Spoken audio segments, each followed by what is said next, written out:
Hi, I'm with Matthew Fogarty from Financial Planning by Design. Matthew, can you tell us something about financial planning by design? Thanks, Kerry. Financial planning by design, we work on the premises all about why. I think when a client makes a decision to come and see us to discuss their financial affairs, it's always about essentially the why.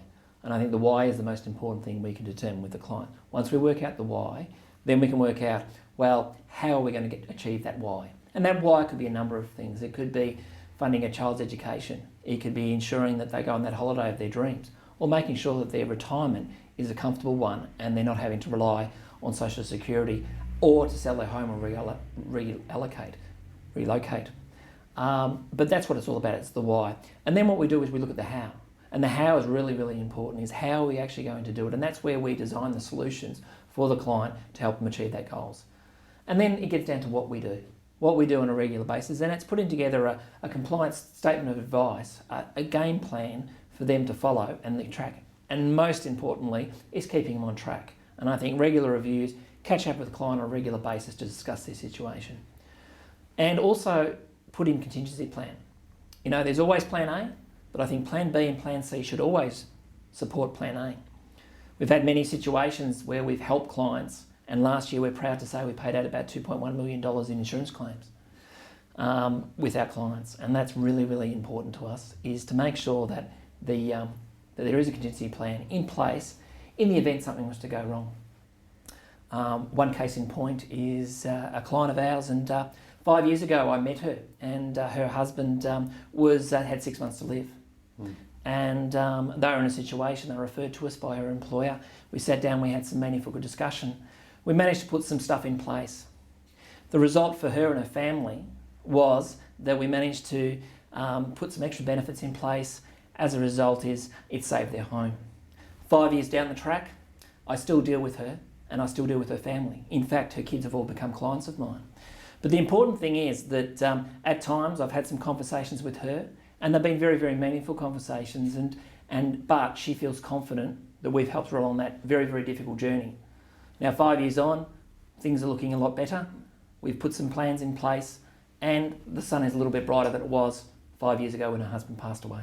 Matthew, that's a very full answer to the question. Can I pull you back a little? Sure, go ahead. So the how, the why on which you base your financial planning practice. Can you tell us how you actually get to the why? Well, really it's quite simple. One of the most important questions I can ask someone is to take a bit of a reflection and say, in 3 years from now, what's your life going to look like, looking back over that period of time? And actually, you ask the why. Why do you get up in the morning and do what you do? Why do you go off to work? Is it so that your kids have a better life than you? Is it because you want that holiday? It's that really was. It's someone's goals and objectives that they, in their heart of hearts, have. And it's about sitting down and having a discussion, asking them, what would it look like if you won Tesla tomorrow? What would your life look like? What would you go and do? Would you spend it on holidays? Would you just give it to family? Would you give it to charity? Would you like to set up a foundation maybe? So it's all about the why, and everyone's why is different. That's the fascinating part about the work we do with our clients is dealing with that why and finding what people's whys are. Okay, so you spend some time with them, you help them by various methods to help them understand what the why is. Correct. Now you end up with lots of whys. How do you actually prioritise those for the benefit of the client? Well, Kerry, that's a really good question. I think it's just sitting down and essentially saying, well, if you could bring this down to 3 issues, what would they be? And generally people can work them out. People do really know what they are. And sometimes people don't know what they don't know. And it's just having that conversation. And, as I always say, people spend more time organising the holiday than actually sitting down and putting a financial plan together that will help them achieve that holiday year in, year out. And I think that's the time that we spend. And that's one thing we pride our practices, the time that we spend with clients to have meaningful conversations. Often husband and wives will not sit there. They're busy. They're running kids to hockey, off to football, Auskick, all those sort of things that they're doing, and they just don't have time to sit back and go, right, well, hang on a second, what do we want to achieve? And us, by sitting down and having a meaningful conversation, we can really focus on the why, and we have the tools and resources within our practice to do that. That was really a good segue to my next question. Yeah. And that is, so we've got people with 3 whys, Yes. A skilled planner can pull those together. Yes. How do you manage that in your practice? How we manage the practice is well, once we've got the three whys, we sit down and say we prioritise them, and then we go through a process. And I think it's a it's a fact-finding process, asking lots of questions, looking at where they are now, looking at their situation. A lot of people don't know where they are now. They don't know their situation, what they've got, what resources are available to them, where the holes in the boat are, and that's really, really important. You know, some people might think things are sailing very nicely. But as that client said to me that I talked about earlier, is she said we were a family living on 2 incomes and I had to go back to an income of half. That's a reality check, and they didn't have the resources in place. Us as professionals in financial planning by design, we design those solutions to help take care of the unforeseen, but also put in place a plan that is measurable, that can help them achieve those whys, as we say. That's the other thing that I've observed, that planners sometimes help people with the whys or their goals. Yes. But they don't report to them. They don't know where they're going. How do you achieve that? You know, Kerry, that's a great question. I think, you know, there's so much complexity, and we get phone calls from a client just rang in recently from another client referred to me. He's getting lots and lots of paperwork, doesn't understand it. It's very confusing. What we do is we try to simplify things. Now, I'm a very visual person. I use a whiteboard a lot, and I think you can visually represent a client situation on 1 page. 2 pages maximum. And I think, sure, you need to have the complying document behind that, but I reckon you can, on a 1-page visual representation, represent the situation. So they can pick up that roadmap, as we like to say, and look at it and go, wow, that's where my situation is. Oh yes, I remember the discussion we had, that's how we were going to get to that road. And I think also, as you said, it's regular reviews. Some of our clients we do speak to on a monthly basis, and they're our high maintenance clients. Some clients I like to meet at minimum every 12 months. And people say to me, my situation doesn't change in 12 months. I tell you, you think about over the last period of time, Kerry, obviously some things have changed in the last 12 months for you and other people in your family. So I think we really focus on that review, and if something significant happens in their life, or even they might not think is significant, is to let us know. There may be nothing we can do or assist them, but it's always good to know what they're on, and we have a very good ongoing service package even with our clients. The other thing that you do in your practice, Matthew, that impresses me is you celebrate goals with clients. Can you tell us about that? Yeah, I think it's really important that, you know, the celebration of a goal is really important, and be it retirement, and I don't like the word retirement, I think it's working, because working becomes an option for you, and I think that's really, and a lot of people will continue to work past 65, but I think it's important to celebrate those milestones. It's important to celebrate people's birthdays and things, but when you've actually achieved someone, to sit back and say, well done, we've bought that investment property we wanted to buy, we've educated our kids through private education if that's what they want to do, we've been able to assist our kids in paying for that wedding, or help them or go overseas for that trip and see those holidays and hear about those holidays and achieve what people is. So I think it's really important to celebrate those goals, very much like personal training. And I think financial planning and personal training are very similar. I think it's no good if I go off to my personal trainer and say, Tom, it's great if I sit there and look at him and get him to do the exercise. There's no benefit for me. But if we work together and I have a goal to build my core strength or to lose some weight, and you can see some results. And I think that's the key, is by celebrating those goals, you can actually see those results. And when people start seeing the results, they go, oh, maybe I can achieve more, or maybe there's some more that I can do. Because times when people come in, they are feeling a little bit, I suppose, foggy. There's a bit of fog there, and they want some guidance and once they're on track, you see a resilience in the way resilience in their life and what they want to achieve, and they want to build more and more and more. Matthew, the thing that impresses me about your practice is that, unlike other good financial planners who focus on goals, you not only focus on the goal from its inception to when it's close to being completed, and then move on to the next goal. You actually spend a bit of time patting somebody on the back and sharing their joy of achievement. Can you tell us a little bit more about that, please? Yeah, Kerry, that's a really great question, and I think essentially people sometimes they set some really big goals. And I always say I know more about my clients than they know about themselves.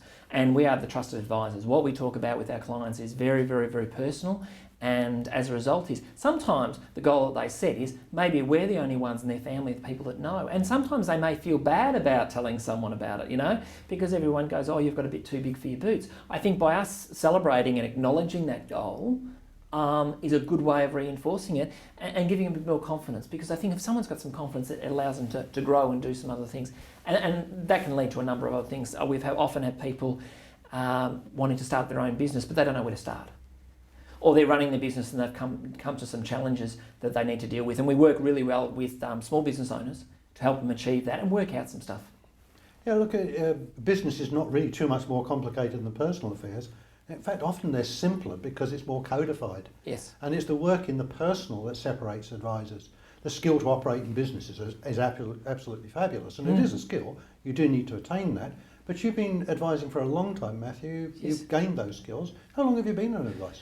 I've been advising for 23 years, so I've been in this practice, been advising for 23 years, and it's been a very, very interesting journey over that 23 years. And and the wonderful thing about the business I'm in is I get to deal with some really, really, really nice people. And my rule is I only deal with really nice people, as it should be.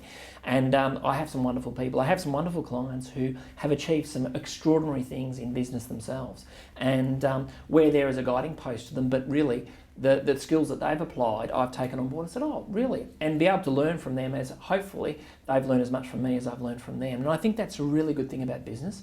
And sometimes it's sitting down there and engaging a business in an idea that I've come up with. Now, it might be totally related to financial planning, but you know what? It may help their business. It may help their staff. There may be some tools that we have avail ourselves to that we work with clients on, just to engage them and help their business in some shape or form. Or if we don't know, we have a dedicated group of trusted advisors, as we like to say, being accountants, solicitors, stockbrokers, general insurance people and finance people that we work with, that we feel comfortable with. So when someone comes to me and says, listen, I've got to do a conveyancing on XYZ, what do you think? And I say, well, in this particular case, it's quite complex. Here's a person I should speak to. We've tried and tested them, and we've got a really good working relationship with them. Matthew, if there was somebody who was extraordinary out there, who you would consider to take on as a client, how would they get in touch with you? What process would they have to go through? Where do you find your clients, in fact? Well, very good question, Kerry. With our practices, and we've been fortunate, our practice has been, we don't advertise. We've been lucky with, from a perspective, is our clients refer to all our businesses coming to this practice from referrals. And that's obviously been happy, satisfied clients. But if someone rings us up, as they do, and we had a number of referrals come through, is they ring up and we like to do a little bit of research before. We send them a questionnaire and we ask them to complete as much of the questionnaire they feel comfortable with. And when they come in, we sit down for half an hour, 45 minutes, depending on how much time they've got, and we have a discussion with them. Now, that meeting is at a cost to our business, not them, and then from there we determine if there is a working relationship moving forward. If there is, fantastic. If there isn't, that's okay. And I think that works out a really good way. We use a fee-for-service business. That's the model of our business. You pay us a fee for us to provide you with help you with the why, then we work out the how, and then we do the what. And that's what we work with, and we use terms of engagement. So a client engages us for 12 months, there's an agreed terms between us, and a client may come with us, a very, very simple thing. Maybe they want us to consolidate their superannuation and do a bit of life insurance. That may be it. Or someone wants some full advice. And a lot of our small business owners, which is we work with very actively, is to deal with the more complexities of their structures, which in a lot of cases they don't understand. And we manage to simplify them down into one page that we talked about earlier. We've come full circle. We have. We've come full circle. Is there anything else that you'd like the people watching this video to understand about your business, Matthew? No. I think, Kerry, there's nothing at this point in time. I think we've covered it off, and thanks, Kerry, for taking the time to interview me. I think the best thing is for a client to contact us at 1300 014 368 or visit our website, www.fpbydesign.com.au. And we're more than happy to sit down with someone over a cup of coffee or a cup of tea, have a chat, and see if we have a working relationship moving forward. And you'll even pay for the coffee or tea. Well, that's exactly right, Kerry. Good on you. I've been with Matthew Fogarty from Financial Planning by Design. I'm sure that you can see from what Matthew has discussed with us this afternoon that if you're an extraordinary person and need incredibly good advice, maybe Matthew is the person to speak to.